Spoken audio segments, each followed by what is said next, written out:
Did you know that BDSM and kink are healthy outlets for aggression, imagination, and attention? Hi, and welcome to the Partition, home of kinky wellness. My name is Dana Slosser, and I'm a sexual wellness coach that dives deep into all things kinky. I'm here to show how BDSM and kink deserves a rightful spot within the sexual wellness conversation. So, let's talk about it. Welcome back to the Partition podcast. Dana here with our reoccurring guest, Kat. On this episode, Kat and I talk manifestations, orgasms, baby trophies of toughness, and the importance of self-expression through different kinky physical activities. So let's jump into the good bits. And I love the connection between like sex, sexuality, and spirituality as well. I think it's beautiful. Like it all connects together, kind of like that whole connection with nature, which is something I've always had anyway, because I grew up near nature. So well, sex is that gateway. Like the whole blanket of it, it's once you get in touch with that, like, and you feel those orgasms going through you, there's no fucking, you can't tell me that that's not next level world shit. Like I've had orgasms that I swear on my life that have changed my course of time. Like I've been like, wow, okay, this, I've made a life decision based on this reaction. Like this is going to put me in where I need to be. Oh, well, I'll be honest. So I've started doing it like on the full moons and the new moons, you know, where you like manifest stuff. Yeah. So I've started using my orgasms for manifesting, and like, look, whether manifesting works or not, it does work. Out of it from a really good orgasm somehow makes everything feel like it's achievable. But no, I completely agree. Like I like summer, and like it's probably why I don't miss being in a relationship. It's like the orgasms that I have now that I'm happy, now that I'm connected with myself and connected with everything around me. God damn, I'm so glad I live alone, because like sometimes it takes me like 5 minutes to walk to the kitchen to go get a glass of water because my legs are shaking. Yeah, you're just like, I'm just like, sometimes I look at my legs and I look at them and I go, are you guys good? Are you good? Like they feel like they're gonna vibrate off of me, like this energy that gets pulsated through my legs, like specifically. I'm like, okay, I've been there. No, I get it. Oh God. It's even worse though when like somebody calls you right afterwards and you have to be like, I am a normal person. I have not ascended to the gods. So what got you into manifestation over orgasms? Like, did you read something or? Obviously, like I am a TikTok hoe. I love all my TikTok stuff. I think that because I work with social media, like I've had to, I'll be honest. Like most of my friends are like, yeah, it was a hobby for me. And I was like, no, I needed to like be ready for it when like my career like takes off, and it will. But and then I saw it as like, I follow a few like people who deal with like astrology, crystals, and like a lot of manifestation. So a lot of the people I follow on there we're talking about certain types of manifestation, and then one of them was saying like, well, one of the things that you can do, especially when it was the Lionsgate portal, is like a really good idea to like tap into your inner femininity, your inner self, is like write down each of your manifestations, and then as you're building your pleasure, and as you're kind of like when you're moaning, like just say what these are. And I tried it, and then afterwards it was like not necessarily that everything clicked into place, but like definitely the next day it was like a part of my mind, like my mindset had shifted, and I just from there I was like, well, if it's making me feel more positive, then obviously I'm going to attract the positive energy, and I'm going to bring more positive vibes to it, and I'm more likely to want to work towards my goals as well, which is I think something nobody talks about on manifestation side. Mm-hmm. So like you can't just say put it out into the universe without doing your work as well. Like you can't say, oh yeah, you work like in a 9-to-5 job, I want a promotion, and may the universe bring me a promotion, and then like, you know, not do anything to get noticed by your manager. No, like 100%. It's like, it is to give or take, and it's kind of being like, well, if I can actually do something for myself that's helping me, one, put into thought, into action what I want, and also shifting my perspective to a more positive mindset where I've got the concentration, I've got the energy to go forward and do what I want and put myself out there in different things, I might as well, like, it might as well happen. Manifestation through sex, I think you can bring things through it, but you can, like, you can't do anything through sex. I believe that you can manifest through sex, but you can also like let go through sex. Again, build skills through sex. Like, I know that we previously talked about boundaries, but it's one of those things, like, if you don't exercise those particular skills or muscle sets or creativity elements of even thinking about the future or this or that, it won't get stronger. You won't get better at building the creativity, boundaries, whatever it is that you're putting through. Yeah. And it's one thing, like, I definitely feel like exploring sex and exploring it, whether you're having it or not, I think also it's an amazing way of kind of connecting with yourself and being able to be like, this is what I want, this is what I don't want, like manifestation, and kind of working out your goals as well. And like, you know, even practicing certain things and using certain muscles as well. Like, we all get told to do our Kegels. Like, sex is a great way to do that. Yeah, and you know what? Out as well if you've had a good enough orgasm.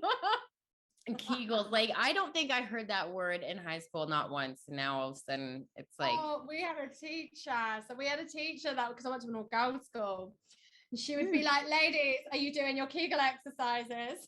So we all had to. That's awesome. So, and then on top of that, so you are a pole dancer and do pole dancing classes? I have actually applied to a pole dance like academy? So, not an academy, but it's like a queer women's London night.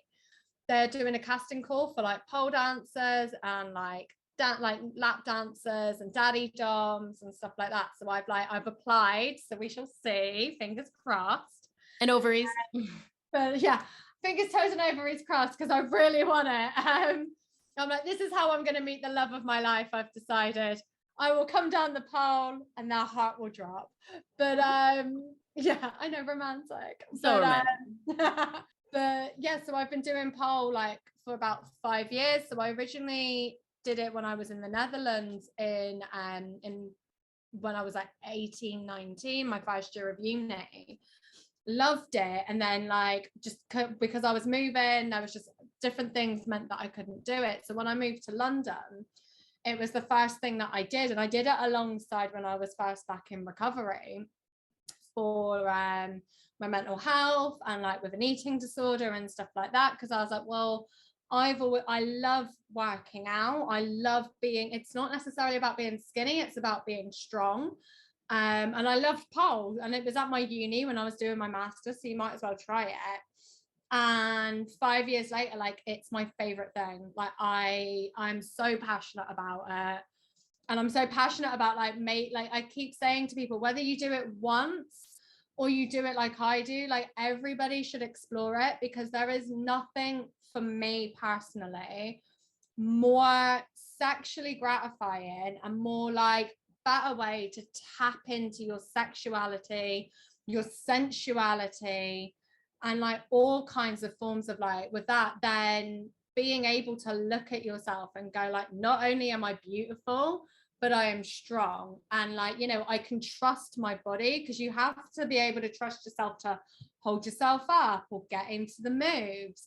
But also it's like it taps into this almost like, right, like especially when you do sensual pole, which is like with the heels and stuff like that. And it is like with the teacher I do it with, she does a lot more I wouldn't say aggressive or angry, like it's a really hard way to explain, but it's less like the fancy like flowy but it's more of like that, right, like the way I feel anyway, it's like that primal, sexy, dominant feeling of like, and I've seen videos of me do it, and I go from the happiest, like silly, having a laugh with my friends, so it's like a light switches on and there's this complete different woman staring at me in the fucking mirror that I just have to sit there and be like, Jesus Christ, that's me.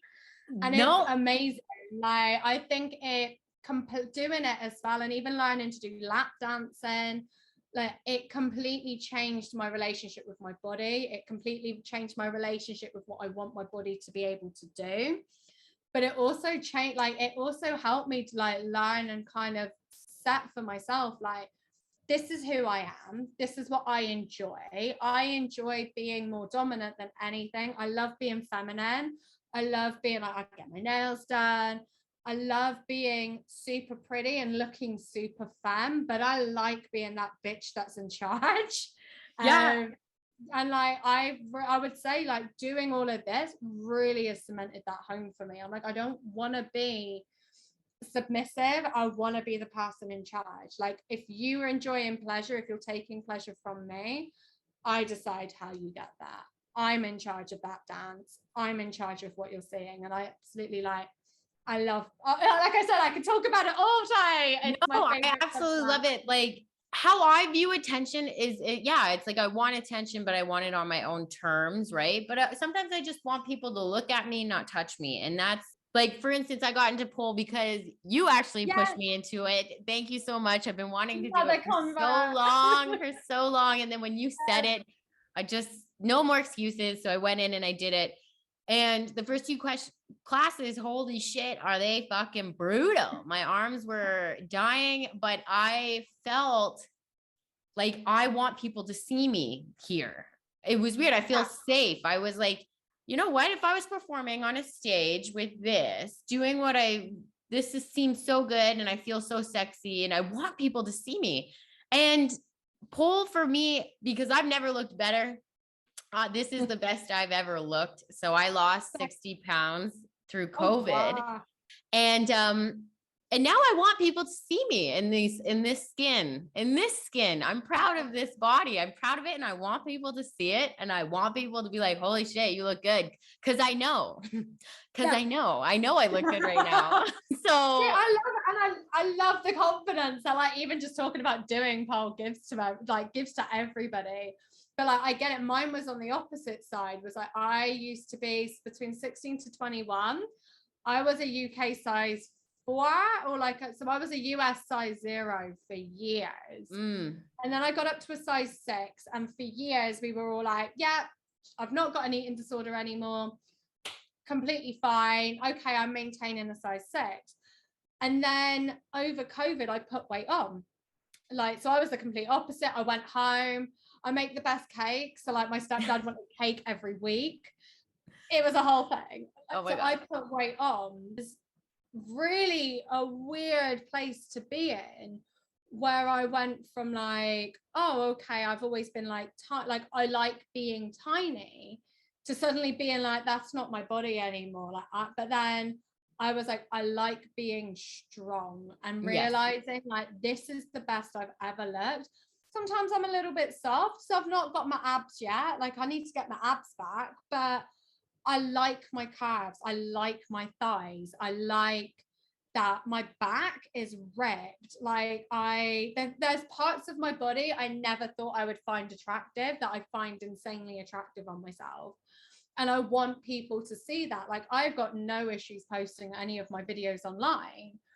And and I'm like, if people do, people do. If people don't, people don't. Like there's no judgment.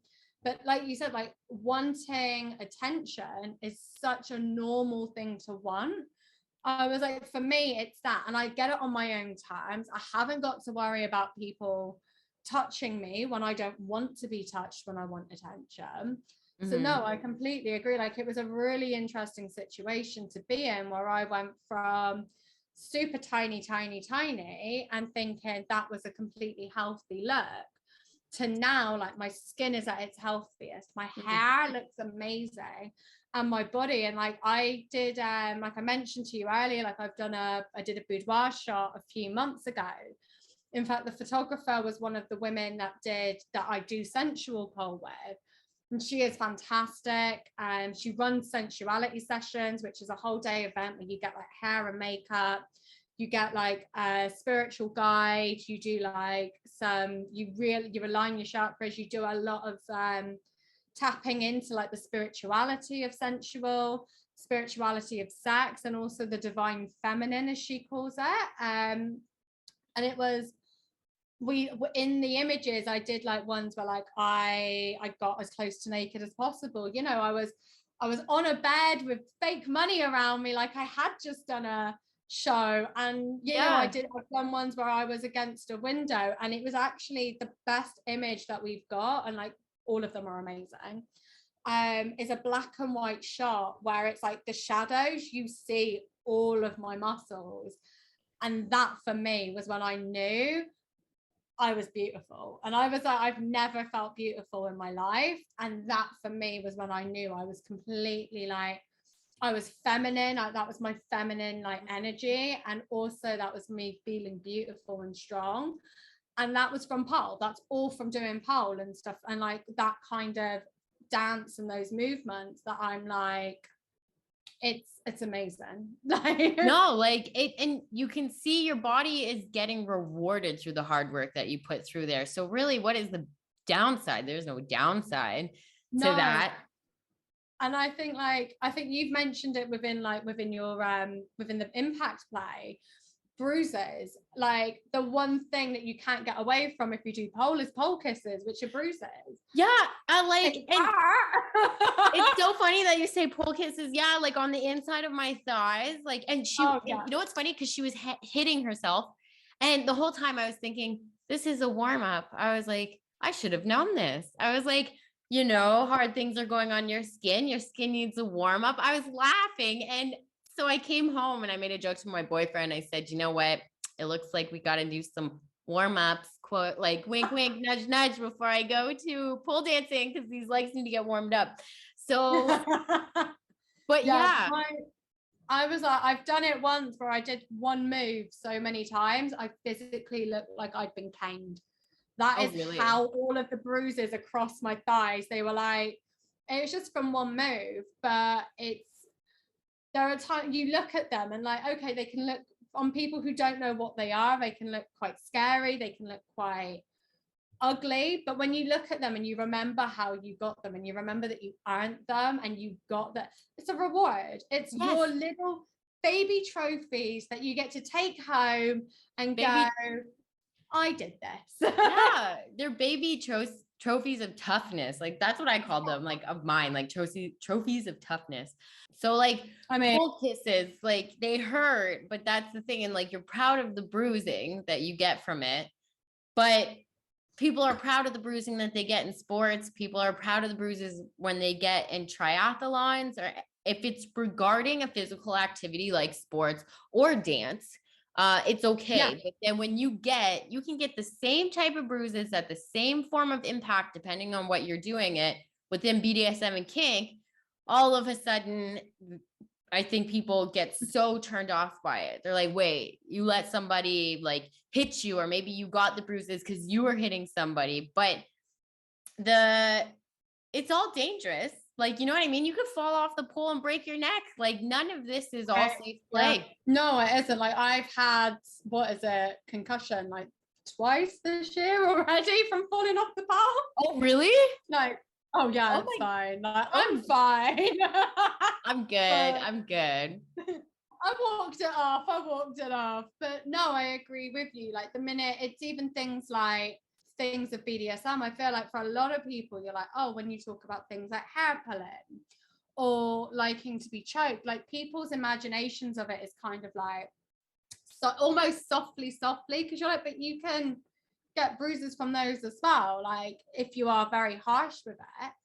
Yeah. And if that's what somebody enjoys, that should be seen as something completely fun. It's nobody else's business. But then suddenly it's almost like people want to put, if you like getting hurt in sex, if you like hurting in sex, it's almost like people want to put it towards abuse or towards a form of self-harm if you are like the submissive side of it. And it's like for some, like for majority of people, no, it's not. It is actually a form of release, a way of like working through a lot of the emotions that you have, and like the healing power of it, the healing power of pain as well. And like being able to look at those bruises and go, well, I had a really good session. I've got really good memories attached to those marks. Yeah. And you know what about that? I've also had to learn though, on the BDSM side, bruising doesn't indicate a good session either. Like you could go through a session and have a fabulous session. You could have a fabulous time and you could walk out with no bruises. So I know that there was some instance, like the first time that I really looked into this, I thought that I was going to get a little bit more bruising. Like I was having a good time. A few days later, I was pretty solid and I felt a little disappointed.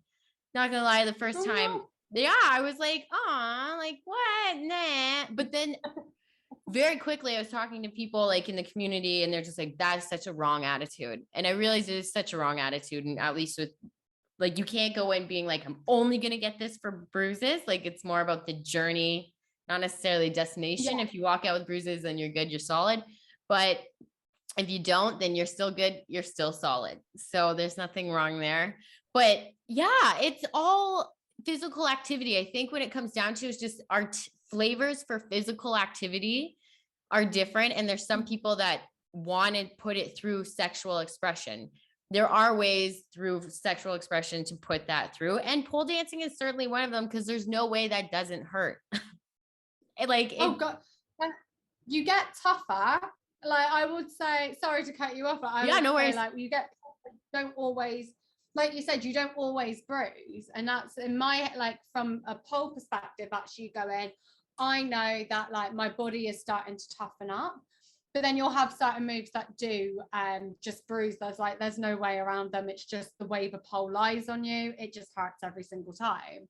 Yeah. But no, I agree with you. Like it's a really interesting one with one of my friends has just started. And we're like trying to work on a certain move. And she's like, well, it hurts. Every time I do it, it hurts. And I was like, that means you're doing it right. And like that is a completely normal line to hear within a pole class. Yeah. Is it meant to hurt? Yes. Or like, I think one of us in like, we're doing sensual. There's a move that you do. It's a normal move. It's called your shoulder stand, which is the one where you like, you put your arm down and then you've got like the head on the floor and the legs akimbo. That was my legs then. That's and it was like, if I haven't done it in like 2 weeks, all I need, like I just, because I'm so pale as well, like it goes black, like genuinely. My shoulder looks like somebody has like whacked me with something. It's black.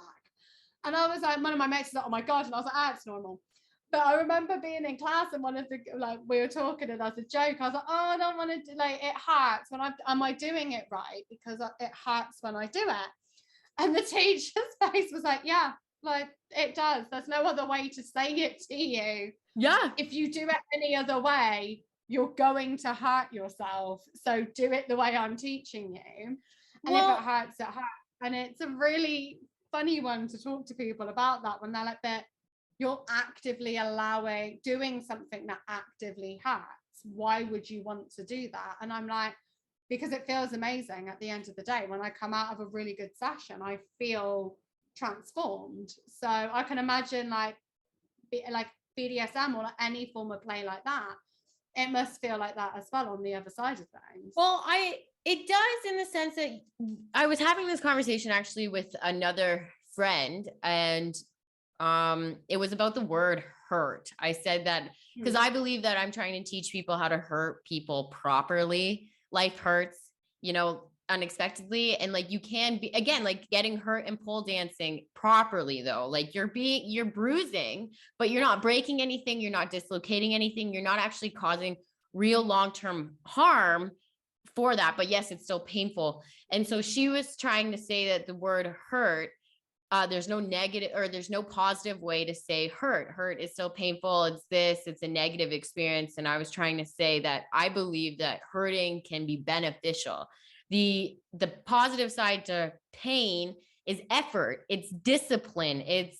And discipline's a big deal. When you discipline yourself to pain, you can discipline yourself to almost anything, everything really next to hunger. Like it really, we need it. We need some sort of pain in our life to develop, in my opinion. So if you get it through pole dancing or you get it through sports or you get it through sex, it's when you don't have pain in your life that when you do experience pain, it becomes overwhelming too much. Yeah, I agree. I think it's also things like there's no positive connotations. Like when you say hurt as well, I do get that to a point, but then you can also argue that with like the word hit. There's no point. Yeah, but that's what you're doing. If you are, whether you're using your hand or a tool, you are physically using it to hit another person. Yeah, that's just describing what it is. And I'm like, no, I agree with you. They were like with pole, like, yes, it hurts, but if it hurts in one place, you know you're doing it right. If it hurts in the other place, you know you're gonna hurt yourself. Well, and it hurt. Like learning, yeah. Sorry, I was gonna say, well, pain is telling you when you're doing something. Like pain keeps you awake. You're very present in the moment. When you have to operate through pain, whether it's something in a scene, like in a BDS scene, and even though if one of us is in pain, we have to be present to a degree still. Like, you know, you're in pain, but you're fucking present when your shoulder's going into that pole. Yeah. It's alive. Like if that's as you feel human, at least I do, in that sense that we can't pretend that it's not going to be painful. And if you have a life and do nothing that causes you pain, you are always in a state of pleasure. You are always in a state of comfort. You are always in this safety net. I don't want to be in that boat either. I've been in that boat. I've seen that boat. I don't want to join it. I'm not going on that boat. It's a very hard one because I think like as well, like the minute that safety net of comfort even, like not even pleasure, but the minute that safety net is taken away, you don't know what to do outside of that.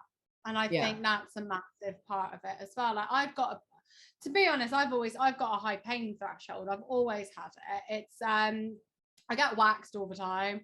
I do things that cause pain. I've got tattoos and none of my tattoos are small and they're all on the bony areas. In one when you say I used to do boxing, I used to do rugby.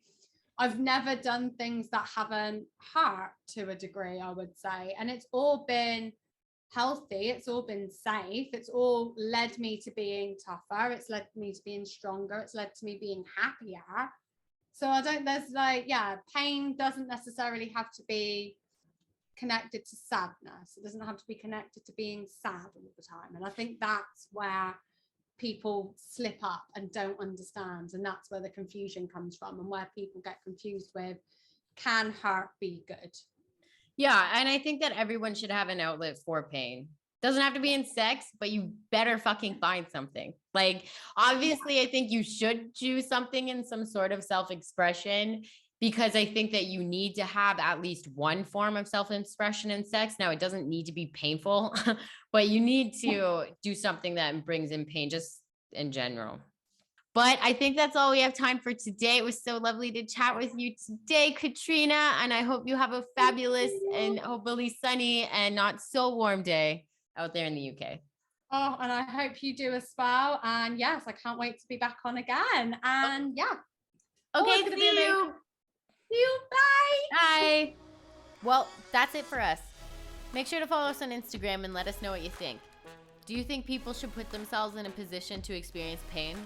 Do you think doing dangerous things safely is okay? You can find me at thepartition.life and Katrina at _satisfiedcat. Thanks for listening. Tune in next time. And as always, stay kinky.